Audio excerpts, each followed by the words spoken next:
Right, so this is, I don't know what number of video this is. Say hello, Gemma. Hello. Hands free. Hi. So now that I'm in company, I thought I'd try and be really extra funny.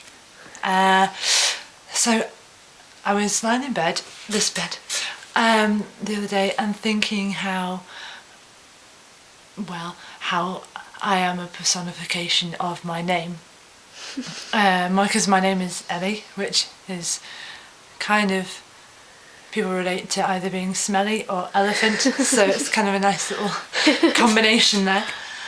And the second name, Needle, well, I was thinking about this, and I only really have one eye that works, this one.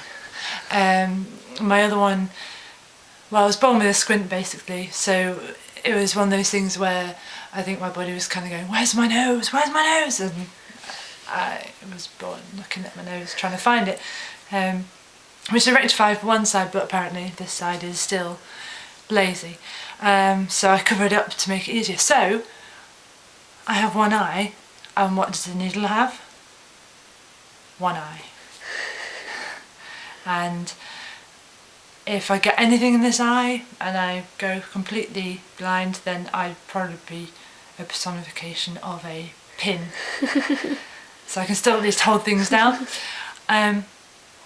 So yeah, that's a little bit of a background for you. And also... what about the programme that you were watching the other day that had an Ellie in it? Oh yeah. Up, right? There's this film, Up. It's a Disney film. Everyone knows about it. Well, most people do, apart from Gemma. I don't know. And there's a character in it called Ellie, and she's got a missing tooth, and you see that tooth there. I came off my bike, knocked it, it's a little bit dead, but it's fine, I'm getting it sorted.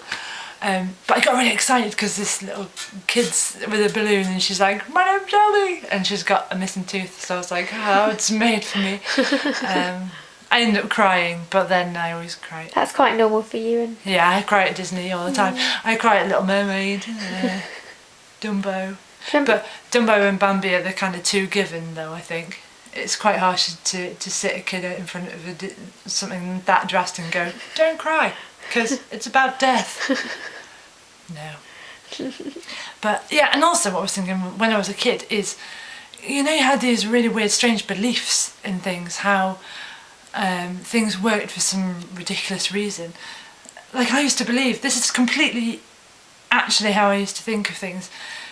You know, like in films, if in a horror film, say, and a really dramatic bit's coming up and there's a guy coming at you with a knife, normally there's a load of thunder and lightning and rain and so I thought that happened in real life. Say, like, if your mood was, if you'd just broken up with someone, then it's going to rain, or if you're really, really happy, then it's going to be sunshine for the rest of your life. So me and my sister used to do these things where we used to stand, because we went to Seaside a lot, Wales, quite a lot, travellers, and we used to stand on the shore and to try and get the waves up, to try and get them up to like kind of waist height without actually asking to paddle in further.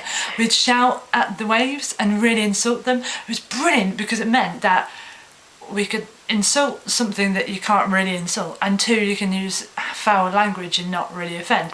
So, you know, my parents would be like up the beach kind of, you know, doing the rock pools and looking for pretty shells, and me and my sister just sitting there going, fucking bastard, come on, come to me, being all godlike, basically. Just a bit of a shitty form. And we didn't actually realise that this didn't work, because sometimes there was the odd wave that went, ooh, a little bit big, you know, got us a bit excited, and we gave up. But so yeah, every time someone was upset or whatever, I was convinced it was going to rain, and so most of my childhood was quite rainy, really. But yeah, so that's me for now, because I'm going to stop now because it's going to take fucking forever to get this video on this machine down there. And so good night to you all.